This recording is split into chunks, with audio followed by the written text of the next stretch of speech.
Como é que você proíbe um filho seu de usar droga ou recomenda que ele não use droga e, ao mesmo tempo, vota a favor de uma proposta de emenda constitucional que flexibiliza essa substância? É uma contradição moral aqui. E hoje, quando a gente sai pelas ruas, conversa com as pessoas, o grande tema que nós temos hoje é a segurança pública. E nós sabemos que a segurança pública está intimamente vinculada com o problema da violência decorrente desse mundo de tráfico, desse mundo de drogas, que, especialmente aqui na América Latina, mas isso é verdadeiro para o mundo inteiro, acaba sendo uma grande chaga para a sociedade. As pessoas têm medo de sair nas ruas, têm medo de mandar o filho na escola, tem medo de sair de casa e não voltar a ser assaltado num semáforo, no portão de casa, ou seja, simplesmente ter um celular furtado que alguns minimizam como crime, mas ninguém quer ser vítima de um crime dessa espécie. A quem destina essa proposta de emenda constitucional? Essa proposta de emenda constitucional, eu faço essa pergunta: ela vai resolver o problema da segurança pública, de combate à criminalidade, aos grandes traficantes? Não. Ela está preocupada com a saúde pública daquela pessoa que tem em casa um filho que tem problema com dependência química? Também não. Essa proposta de emenda constitucional, ela se preocupou em definir por critérios objetivos e subjetivos qual conduta típica será para o tráfico ou para porte de substância para uso próprio? Também não.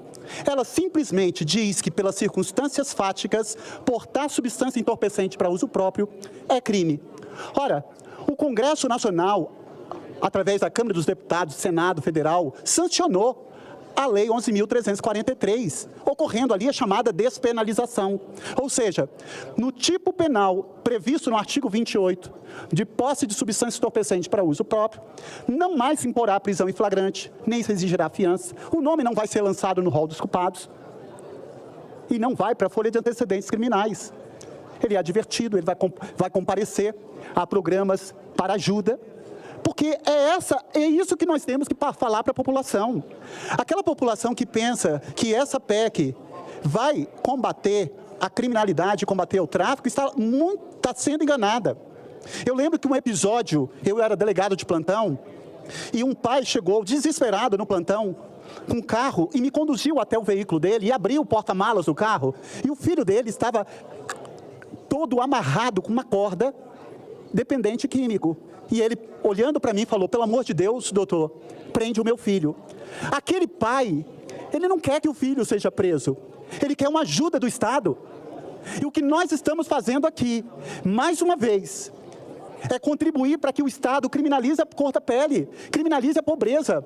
Senador Nelsinho, eu não tenho dúvida, o critério que vai ser para você definir quem é traficante ou usuário, vai ser o local onde ele está sendo detido, se for bolsão de pobreza, que está sendo vilipendiado em seus direitos, como falta de saneamento básico, saúde pública, iluminação pública, unidade de saúde.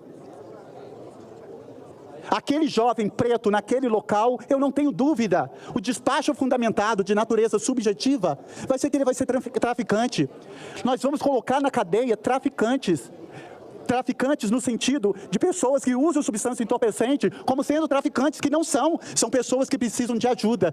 Eu quero aqui falar que nós temos que aumentar, inclusive, a pena para traficante. Nós temos que colocar de forma muito mais contundente o traficante, sim.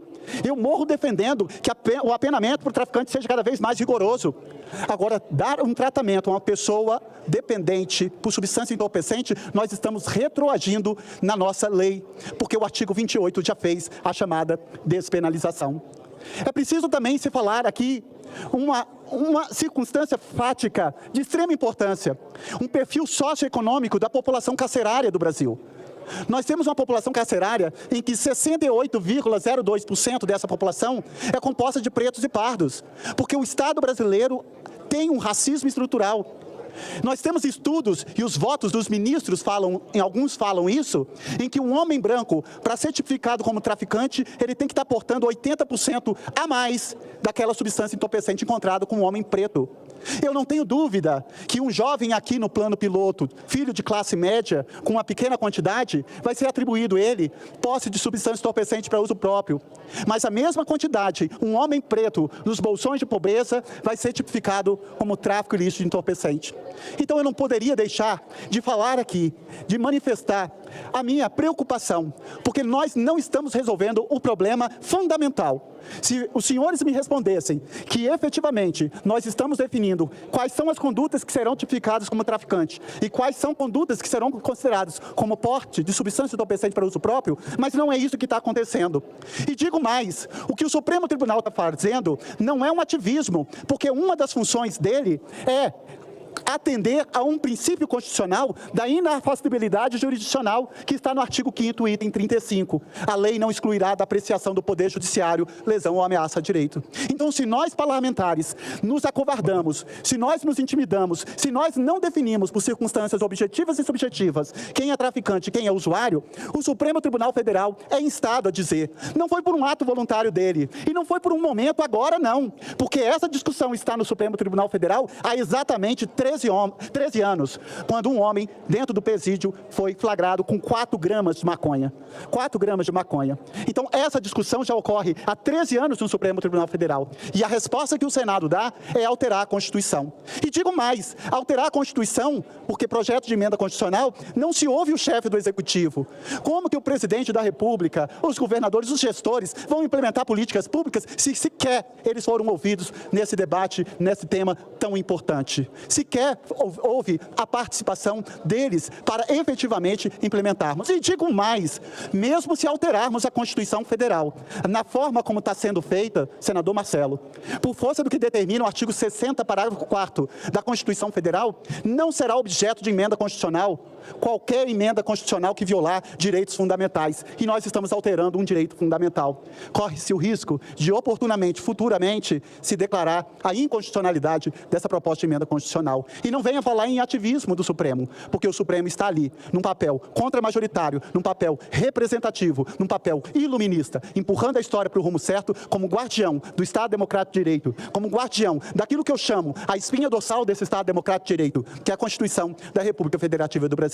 Eu não tenho dúvida que essa PEC, ela não define quem é traficante e quem é usuário. E o pior ainda, vai cada vez mais agravar o sistema prisional para colocar na cadeia, como se fosse traficante, pessoas que têm problemas de dependência química. Eu faço esse apelo e esse convite a você que está nos assistindo. Aí, você mãe, pai, você tio, você que tem um filho ou um irmão que tem problema com dependência química. Você acha que o seu filho precisa de ser considerado criminoso, precisa ser atribuído a ele cadeia? Ou você efetivamente quer que o Estado seja humanizador e atende, e olhe, e cuide, e implemente políticas públicas para cuidar daquele problema que é de saúde pública? Rigor para traficante, condena-se traficante, equiparado a crime hediondo. Vamos aumentar a pena do traficante. Tem em mim um defensor, mas não vamos fazer isso com a população que eu tenho certeza vai ser subjugada, humilhada, execrada, vilipendiada mais uma vez.